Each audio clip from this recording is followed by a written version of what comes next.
my word for the day is float. And it reminds me of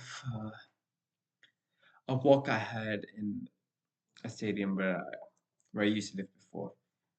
I used to go on these morning walks with my mom and one of our neighbors, and I used to watch. It was a big. It's a cricket field, so it's a huge field, and lush green grass everywhere, and the dew forming on the grass in the early morning. The sunrise is just it's a peaceful time, especially here where I live. The air is like the premium air where it feels good to take in, and doing those morning breathing exercises is just highly intoxicating. Like I just feel so immersive, so alive in the morning, and it's just one of the things I do. I know, like I talk like a grandpa, I've heard of so many or elder people that they do this, and I've seen the benefit of doing it for myself, and I truly enjoy it. But coming back to the stadium, there was a bird I used to watch in the stadium where it would land on the grass and then like hop and then fly again and then hop and then fly again. I never understood why I kept doing it. I sometimes see it in this neighborhood also.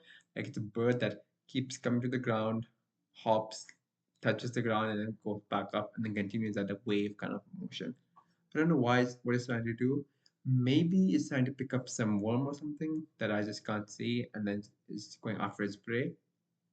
But I just don't get it. But nonetheless, it's nature at its core, and there are things I don't understand.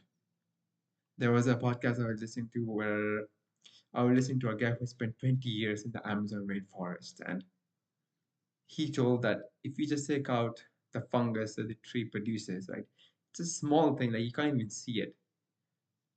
He said if you remove that small little element, the Amazon would collapse on itself. I don't know how the function works. I don't know the science behind it. But for me as an outsider, I'm like, that fungus is like nothing. It's just a small thing that the tree makes or the ecosystem makes. But that is fundamentally the foundation of where Amazon forest stands. And it's incredible. Like listening to him about the encounters he had, how he views the forest as a sacred place to protect.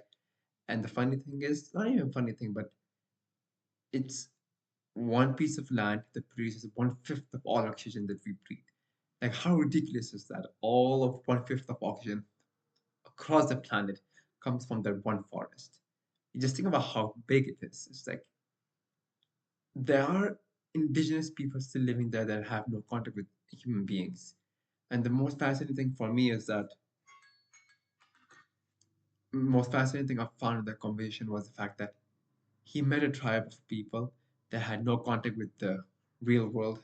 They were just in their own place, and they were so isolated that they weren't even considered indigenous people. They were considered hunter gatherers. Like how insane is that? Like the way he described it was that when he met them, they were on one side of the river and they were on the other side of the river.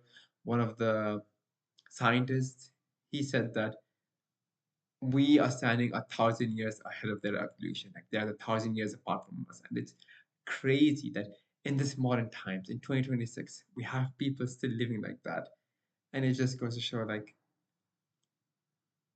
Allah subhanahu wa ta'ala can show us what he's capable of doing. And it's incredible, like the things that are out there. I'm just finding out. I'm just so curious about it. I'm just so interested, fascinated by it.